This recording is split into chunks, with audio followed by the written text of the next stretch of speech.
Nu skal vi se. Jeg er lige på vej ind i en S416.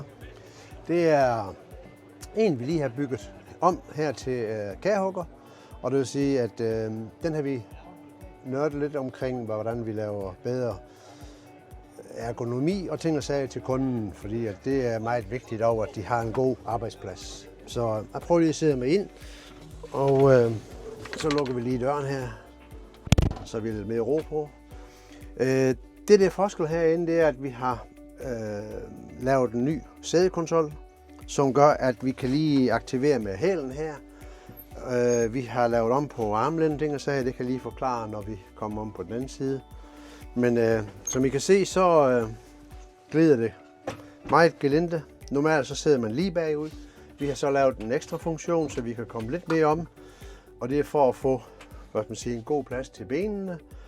Vi har et godt udsyn til indføringsbordet. Og ergonomien omkring et joystick har vi også gjort lidt ekstra ud af. Det vil sige, at vi har flyttet vores kørehåndtag, som vi har placeret normalt der, hvor joysticket sidder, men det flytter vi ud. Så flytter vi joysticken herhen. Og det er fordi, at vi kan ikke køre med de her minispark. Vi har for mange trykknapper og for mange proportionale funktioner, som gør, at vi skal helst have det ind, hvor det sidder tæt på kroppen og heri. Så det er det optimale omkring ergonomi. Vi har ændret noget på ret i bag stilling, så vi får den længere væk, så vi får sædet lidt længere tilbage, som gør, at vi også har lidt mere benplads.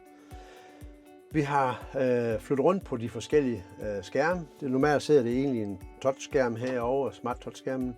Den har vi sat over på siden herovre i en ny skinne, der lige er kommet fra fabrikken af. Den kan man så skyde frem og tilbage, afhængig af, hvor man skal bruge den hen. Kameraet til tuden, fordi at når han læser lastbiler, så sidder han og kigger i kameraet, hvor i han blæser flisen hen. Og den sidder lige optimalt lige ude i synsfeltet, når han sidder og føder den. Den bøjle sidder her og spejler ligeledes. Jamen, de bliver afmonteret, når vi kommer over til kunden. Det er ham, der bestemmer, om det skal væk eller hvor meget det skal væk.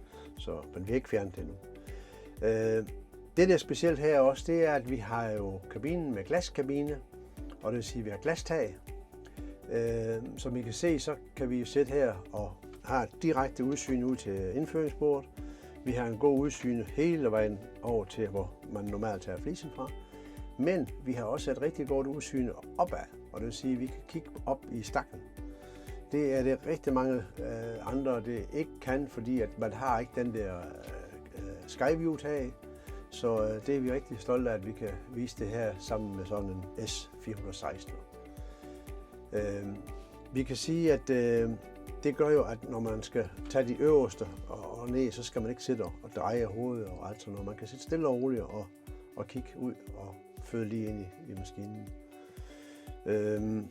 Ja, vi har twin track og ting og sager, der selvfølgelig også i den. Skærmen har vi placeret derovre, den bruger vi ikke ret meget, men den er nemt lige at nå. Walk-in, den sidder deroppe, men den ligger faktisk også, så han bare skal trykke i trykknappen på joysticken, så kører han har han kontakt til chaufføren om at køre 1 meter frem, 1 meter tilbage, eller hvad han skal.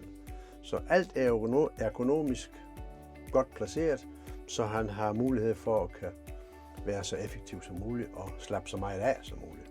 Så, men det var lige lidt omkring vores S416 med 420 heste. Så ja, det var det. Tak for i dag. Vi ses. Har I brug for sådan en traktor, eller en snak omkring det, så giv mig et ring eller kontakt Valtech i Ravns, og vi skal hjælpe jer. Tak.